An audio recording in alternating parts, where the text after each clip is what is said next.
Bonjour à tous, je m'appelle Gabriella et je vais analyser la grande œuvre poétique d'Aimé Césaire, Cahiers d'un rétu au pays natal.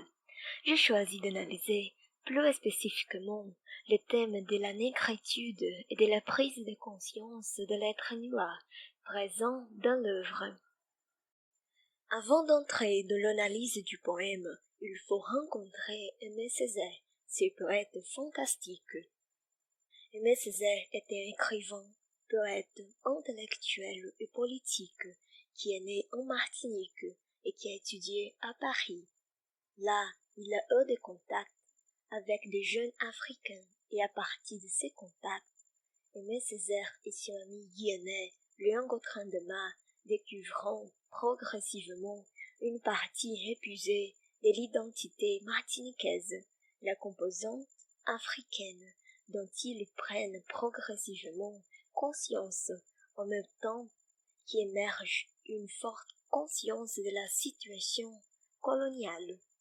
Cette période a eu une grande influence dans sa vie et son œuvre, car Aimé Césaire prend conscience de lui-même, de sa race, d'une vision sur le continent africain, comme lieu qui renvoie aux racines, à la recherche de l'identité. À cause de ça, Césaire fonde avec Léon Gautran de Mar et le Sénégalais Léopold Sédar Senghor le journal L'Étudiant noir, dans lequel, théoriquement, le mot négritude serait apparu pour la première fois. Cependant, c'est avec les publications du poème Cahiers d'un rétu au pays natal que les termes commencent à avoir une plus grande répercussion. Le Cahier d'un rétu au pays natal est un poème révolutionnaire et le premier poème de Césaire que nous connaissons. Il a eu sa première apparition dans le magazine Volonté en 1939. Il a été revu, réécrit et augmenté sur au moins 17 ans, quand il a finalement été publié par Présence africaine, qui le édite aujourd'hui. Il peut, parmi ces diverses lectures possibles, être considéré comme le poème fondateur de l'identité culturelle martiniquaise. Il est une sorte d'épopée spirituelle qui rapporte la plongée intérieure à la recherche de sa couche la plus profonde. Et comme dans le programme esthétique du surréalisme, le poète fait une recherche de l'inconscient et un effort de suppression des couches sociales imposées. En élevant ces couches, il trouve ce qu'il appelle noir essentiel, l'Afrique et ses valeurs présentes et survivantes dans l'homme noir contemporain. Le pays natal de Césaire est à la fois la Martinique, son île caribéenne avec laquelle il se réconcilie tout au long du poème, et l'Afrique qu'il redécouvre. Et en plus, dans le contexte de ces poèmes manifestes, nous avons un narrateur, un personnage poète, et ici, la poésie se jette à l'horizon en convoquant la géographie de la Martinique et des îles antillaises, en convoquant l'ascendance et la puissance culturelle des 4 coins du monde.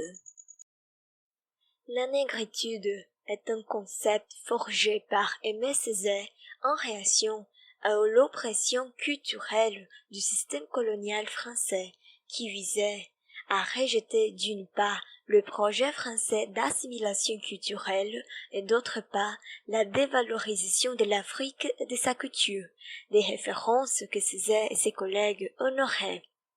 Il est important de souligner que la négritude comme un concept, une idée, ou même un mot, a subi au fil du temps des modifications, des changements de sens et de signification, ce qui confirme sa plasticité et sa force symbolique, capable d'accompagner les changements et les univers, identitaires des divers communautés noires du monde.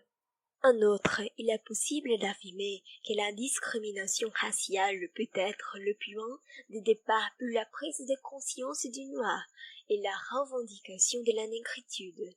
Mais la notion de race ou d'ethnie n'est pas ce qui soutient le mouvement, puisque, pour reprendre le mot de Césaire, les dénominateurs communs qui unit en fait c'est à qui l'auteur est destiné dans ses œuvres et discours, c'est son histoire et son passé en commun, ainsi que l'oppression coloniale. Ainsi, la négritude transcende la notion d'une race. En ce qui concerne l'étymologie du mot en français, négritude dérive de nègre, mot à connotation offensive et raciste pour désigner des personnes noires par opposition à noir, le mot noir, qui est socialement considéré comme plus approprié. Ainsi, le choix même du terme négritude par Césaire est assez significatif en soi, car il suggérait la subversion en fait présent dans le mouvement à partir de la décision d'employer un terme péjoratif comme le drapeau de sa mobilisation. La décolonisation, la partie la plus importante de cette analyse. D'un cahier d'un retour au pays natal, nous voyons la décolonisation de l'être et de l'imaginaire de la personne noire qui prend conscience de soi, d'être noire et de l'acceptation de cette identité, signée et retirée de nous, personnes noires, dans le processus de la colonisation. Cela s'est fait à travers l'affirmation raciale et en retour aux racines de la culture africaine. Dans l'œuvre, la thématique de la descente orphique, c'est-à-dire une descente dans le profondeur de soi, est une question récurrente. Dès la première strophe du poème, les profondeurs du narrateur sont évoquées. Cette descente représente une analogie à la recherche profonde du narrateur pour ses racines, pour son identité. La reconnaissance et la description des environnements quotidiens de la Martinique comme des maisons simples et sans beaucoup de ressources sont quelques aspects pour lesquels le narrateur commence à s'intéresser à sa recherche de l'identité. Les aspects quotidiens sont les premiers éléments utilisés pour évoquer l'imaginaire d'une collective dans le poème. Dans certains passages de l'ouvrage, la population antillaise est évoquée en tant que fraternité du narrateur. Et le narrateur passe à idéaliser à la fois un départ de sa terre, qui porte autant de tristesse que son retour à elle, en disant « J'ai longtemps erré et je reviens vers l'aideur désert de vos plaies. Je viendrai à ce pays mien et je lui dirai « Embrasse-moi sans crainte. Ici je ne sais qui parler, c'est pourvu que je parlerai. » C'est très fort. Le narrateur, qui s'imagine comme un voyageur errant dans le monde, décide de retourner dans son pays, même plein de plaies. Et alors, il entend être le porte-parole d'une collective. Il parlera au nom de ses frères antillais. Avec les retours, le narrateur commence à prendre conscience des aspects négatifs qu'il n'avait pas encore compris. Dans un passage, il mentionne les nombreux morts causés par le processus de colonisation et les perçoit comme absurdes, mais il reconnaît qu'elles sont futiles après tout. Les morts étaient sauvages. Une vision qui a été créée et perpétuée par les colons européens de la société. Eux, avec ce début de prise de conscience, le narrateur se perçoit différent, puisqu'il est exclu de certaines valeurs prêchées comme universelles. Le poème fait référence à l'une des valeurs de la devise de la République française, fraternité, égalité et liberté, et le narrateur constate son exclusion, car il n'y a pas de fraternité pour lui, pour les Noirs. Dans cet extrait tiré du poème, nous voyons la première mention de mon écriture. Nous voyons que le poète reconnaît d'abord les morts de la période coloniale qui tourne autour de l'île. Il entend son passé, mais ils sont à lui. Ils font partie de son histoire. Ensuite, l'ensemble des îles, les Antilles, commence à exprimer leur négation au vélo imposé, qui culmine ensuite dans un désir de révolution.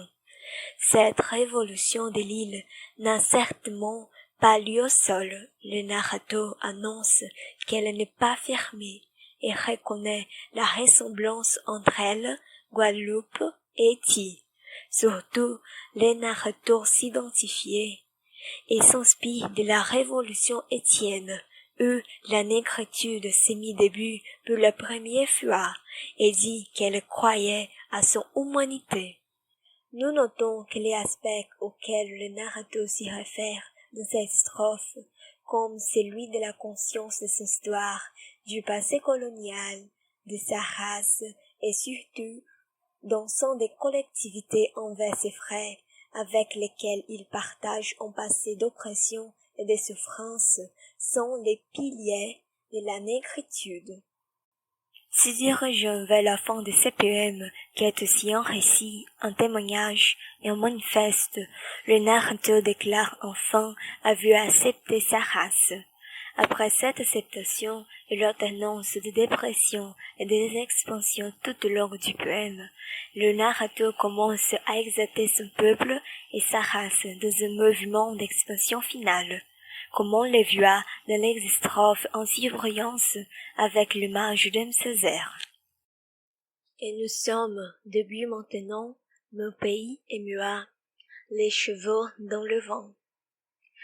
Maman, petite maintenant, dans ce point énorme où la force n'est pas nue, mais au-dessus de nous, dans une voix qui vrille la nuit et l'audience comme la pénétrance d'une guêpe apocalyptique. Et la voix prononce que l'Europe nous a pendant d'un siècle gavé de mensonges et de gonfles de pestilence, car il n'est plus un vrai que l'œuvre de l'homme est finie, que nous n'avons rien à faire au monde, que nous parasitons le monde, qu'il suffit que nous messions au pas du monde, mais l'œuvre de l'homme vient seulement de commencer, et il reste à l'homme à conquérir toute interdiction immobilisée au coin de sa ferveur, et aucune race ne possède le monopole de la beauté, de l'intelligence, de la force, et il les place pour tout au rendez-vous de la conquête, et veut ainsi ceux qui ne se consolent point de n'être pas faits à la ressemble de Dieu, mais du diable, ceux qui considèrent que l'on est nègre comme commis de seconde classe, en attendant mieux et avec possibilité de monter plus haute. Et au milieu de tout cela, je dis hurrah, mon grand-père mort, je dis hurrah. La vieille négritude progressivement se cadavérise. Le narrateur évoque une fois de plus des extraits le son de la collectivité derrière la prétendue révolte, et il reconnaît même une force qui le transcende, qui est au-dessus de lui et de son peuple. Il a maintenant la clarté de distinguer tous les messagers racontés par la colonisation. Le narrateur célèbre la mort de son grand-père dans une analogie à ses ancêtres. Enfin, dans l'épisode d'Extasie ultime, le poète crie la résistance que son peuple commence à former. Et elle est début la négrée assise, inatteindûment début de la cale, début dans les cabines, début sur le pont, début dans le vent, début sous le soleil, début dans le sang, début est libre. Pour terminer la présentation, voici une liste avec quelques œuvres de M. Césaire. L'œuvre qui est dans l'image est l'un des plus importants de l'auteur, discuté sur le colonialisme. Et c'est fini. J'espère que vous avez compris cette analyse et que vous lirez cette œuvre puissante de M. Césaire. Merci beaucoup et au revoir.